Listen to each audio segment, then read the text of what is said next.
चलिए जानते हैं झारखंड की 25 बड़ी खबरों को सिर्फ 10 मिनट में। पर अभी तक आपने इस चैनल को सब्सक्राइब नहीं किया है तो सब्सक्राइब कर दें। वृद्ध, विधवा और दिव्यांग को 2500 रुपए पेंशन देने की उठी मांग। सदन से बीजेपी का वॉकआउट। बाबूलाल ने सरकार पर लगाया उपेक्षा का आरोप। राज्य के वृद्ध, दिव्यांग और विधवा को 2500 रुपए पेंशन देने की मांग को लेकर सदन में झारखंड विधानसभा बजट सत्र के दौरान जमकर हंगामा होता रहा। सदन की कार्यवाही शुरू होने के पश्चात विपक्षी दल भारतीय जनता पार्टी के विधायक सत्येंद्र नाथ तिवारी ने कहा कि राज्य में 18 से 50 साल तक की महिलाओं को 2500 रुपए की प्रोत्साहन राशि मिलती है, लेकिन जब वही मनिया 51 साल की हो जाती है तो पेंशन की राशि घटकर 1000 रुपए हो जाती है। उन्होंने कहा कि यह व्यवहारिक दृष्टिकोण से सही नहीं है। सत्येंद्र नाथ तिवारी के इस सवाल पर सत्ता पक्ष के कांग्रेस विधायक रामेश्वर उरांव का भी समर्थन मिला। रामेश्वर उरांव ने भी सरकार को इस पर विचार करने की सलाह दी। राशन कार्ड में बड़ा बदलाव।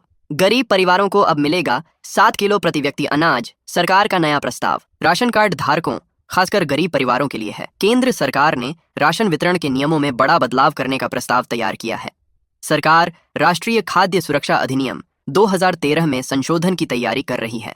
इसके तहत अंत्योदय अन्न योजना AAY के लाभार्थियों को मिलने वाला राशन अब परिवार के सदस्यों की संख्या के आधार पर तय किया जाएगा। नए प्रस्ताव के अनुसार हर व्यक्ति को प्रतिमाह 7 किलो अनाज देने का प्रावधान रखा गया है। हालांकि किसी भी परिवार को मिलने वाले राशन की अधिकतम सीमा 35 किलो प्रतिमाह होगी। यानी यदि किसी परिवार में 5 सदस्य हैं तो उन्हें कुल 35 किलो अनाज मिलेगा।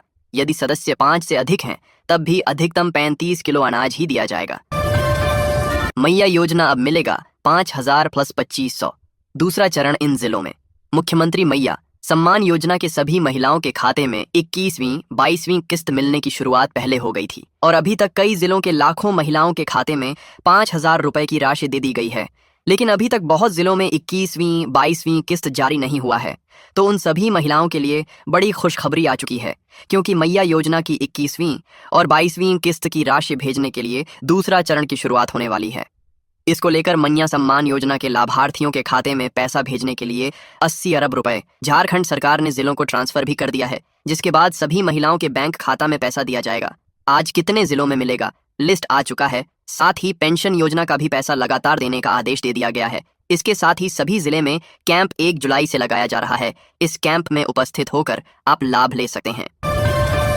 झारखंड में सरकारी नौकरी उत्पाद सिपाही भर्ती की मेडिकल जांच शुरू। शिक्षक नियुक्ति पर बड़ी खबर। झारखंड में सरकारी नौकरी की तैयारी कर रहे युवाओं के लिए 2 महत्वपूर्ण जानकारियां हैं। पहली खबर उत्पाद सिपाही भर्ती 2023 से जुड़ी है, जिसके तहत लिखित परीक्षा में सफल हुए उम्मीदवारों की मेडिकल जांच 1 से 14 जुलाई तक रांची के सदर अस्पताल में होगी। झारखंड कर्मचारी चयन आयोग ने रिक्तियों से 3 गुना अधिक उम्मीदवारों को इसके लिए चुना है। इस जांच के बाद सर्टिफिकेट वेरिफिकेशन होगा और फिर फाइनल रिजल्ट जारी किया जाएगा। यदि सीटें खाली रह जाती हैं तो मेरिट लिस्ट में नीचे मौजूद अन्य उम्मीदवारों को मौका दिया जाएगा। दूसरी खबर साल 2016 की शिक्षक नियुक्ति से संबंधित है, जिसकी जांच कर रही जस्टिस गौतम कुमार चौधरी की फैक्ट फाइंडिंग कमेटी ने अभ्यर्थियों से 1 अगस्त तक आपत्तियां मांगी हैं। 30 जून से रांची समेत कई जिलों में भारी बारिश का ऑरेंज अलर्ट, वज्रपात की भी चेतावनी। झारखंड में मौसम विभाग ने 30 जून और 1 जुलाई को राज्य के कई जिलों में वज्रपात के साथ भारी बारिश का ऑरेंज अलर्ट जारी किया है। 30 जून को बोकारो, गिरिडीह, देवघर, धनबाद, जामताड़ा, पाकुड़, दुमका, साहिबगंज और गोड़ा में भारी बारिश हो सकती है। वहीं बाकी जिलों में बादल छाए रहने के साथ मेघ गर्जन, वज्रपात और तेज हवा के साथ कहीं कहीं बारिश की संभावना है। 1 जुलाई को रांची सहित खूंटी, पूर्वी सिंहभूम, पश्चिमी सिंहभूम, सरायकेला, खरसावा, रामगढ़, बोकारो, धनबाद, जामताड़ा, देवघर, दुमका, पाकुड़ गुड्डा और साहिबगंज में 60 से 100 मिमी तक बारिश हो सकती है। मौसम विज्ञान केंद्र ने इन इलाकों में येलो से ऑरेंज अलर्ट जारी किया है। बादलों और लगातार बारिश के कारण अधिकतम तापमान में 3 से 4 डिग्री सेल्सियस तक की गिरावट आएगी। वहीं आज भी झारखंड के कई जिलों में सुबह से बादल छाए रहे। झारखंड में हर घर नल जल योजना की रफ्तार धीमी। 14 पिछड़े प्रखंडों में मात्र 29,433 घरों तक पहुंची पाइपलाइन। झारखंड में जल जीवन मिशन के तहत चल रही हर घर नल जल योजना की प्रगति चिंताजनक है। देश के 100 सबसे पिछड़े प्रखंडों की सूची में झारखंड के 14 प्रखंड शामिल हैं, जहां पेयजल आपूर्ति की स्थिति खराब है। इन 14 प्रखंडों के कुल 34,290 घरों में से अब तक मात्र 29,433 घरों तक ही पाइपलाइन से शुद्ध पेयजल पहुंच सका है। यानी इन क्षेत्रों में औसत प्रगति केवल 8.65% है। सबसे बदतर स्थिति पलामू के मोहम्मदगंज प्रखंड की है, जहां 9,823 घरों में से सिर्फ 39 घरों तक ही पानी पहुंच पाया है। योजना के 7 वर्ष बीत जाने के बाद भी राज्य के लगभग 27,89,000 ग्रामीण परिवार आज भी प्राकृतिक जल स्रोतों पर निर्भर है। झारखंड के ग्रामीण इलाकों में कुल 62,52,000 घर हैं, जिनमें से अब तक केवल 34,62,000 घरों को ही कवर किया जा सका है। देवघर के कुंडा मोड़ पर भीषण आग, 2 दुकानें जलकर राख, लाखों का सामान जलकर खाक। देवघर के कुंडा थाना क्षेत्र के कुंडा मोड़ पर आज सुबह करीब 4:30 पर भीषण आग लगने से हार्डवेयर, प्लाई और स्टेशनरी की 2 दुकानें जलकर राख हो गईं। स्थानीय लोगों ने धुआं और तेज लपटें देखकर दुकानदारों को सूचना दी और अपने स्तर पर आग बुझाने की कोशिश की, लेकिन आग इतनी तेजी से फैली कि सभी प्रयास नाकाम रहे। कुछ ही देर में दोनों दुकानें पूरी तरह आग की चपेट में आ गईं। उषा ट्रेड के संचालक संजय कुमार ने बताया कि सूचना मिलते ही उन्होंने अग्निशमन विभाग को फोन किया, लेकिन दमकल की टीम करीब 1.5 घंटे बाद पहुंची।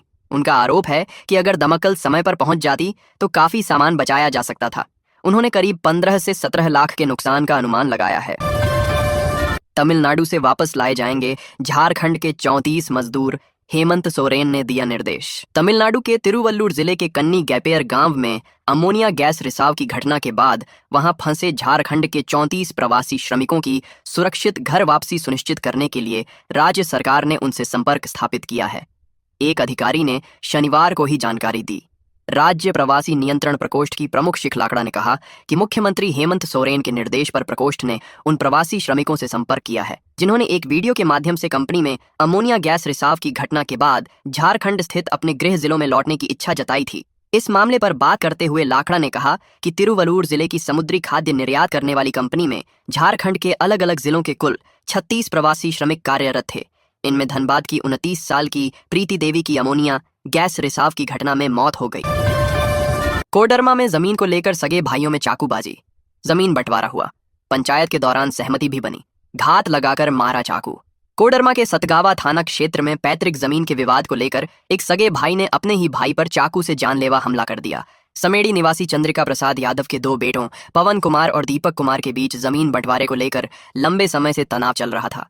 हालांकि पिता ने दोनों के बीच जमीन बराबर बांट दी थी और शनिवार को थाने में दोनों के बीच समझौता भी कराया गया था, लेकिन पवन इस समझौते से खुश नहीं था। शनिवार देर रात जब 30 वर्षीय दीपक कुमार बाजार से अपने घर लौट रहा था, तभी पिरवैया जंगल के पास घात लगाए बैठे पवन कुमार ने अपने साथियों के साथ मिलकर उस पर चाकू से कई वार किया और फरार हो गया।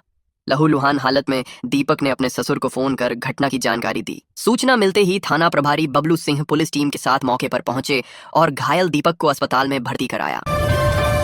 बोकारो में 30 जंगली हाथियों का मूवमेंट, गर्भवती हथिनी भी शामिल, प्रशासन ने जारी किया अलर्ट। बोकारो जिले के गोमिया प्रखंड अंतर्गत इलाके में 30 जंगली हाथियों का एक झुंड विचरण कर रहा है, जिसमें 3 मादा हाथी गर्भवती हैं, जिसके कारण उनका इस क्षेत्र में विचरण बहुत धीमा है। गोपोपालू, बड़की पुन्नू और कुसुमडी कांडी क्षेत्र में 30 हाथियों का झुंड अलग अलग हिस्सों में सक्रिय है, जिससे पूरे इलाके में दहशत का माहौल बना हुआ है।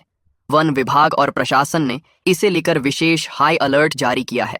बताया जा रहा है कि झुंड में 2 से 3 हाथियां गर्भवती हैं, जिसके कारण हाथियों की गति धीमी है और वे लंबे समय तक इसी क्षेत्र में डेरा डाल सकते हैं। विशेषज्ञों के अनुसार गर्भावस्था और बच्चे के जन्म के दौरान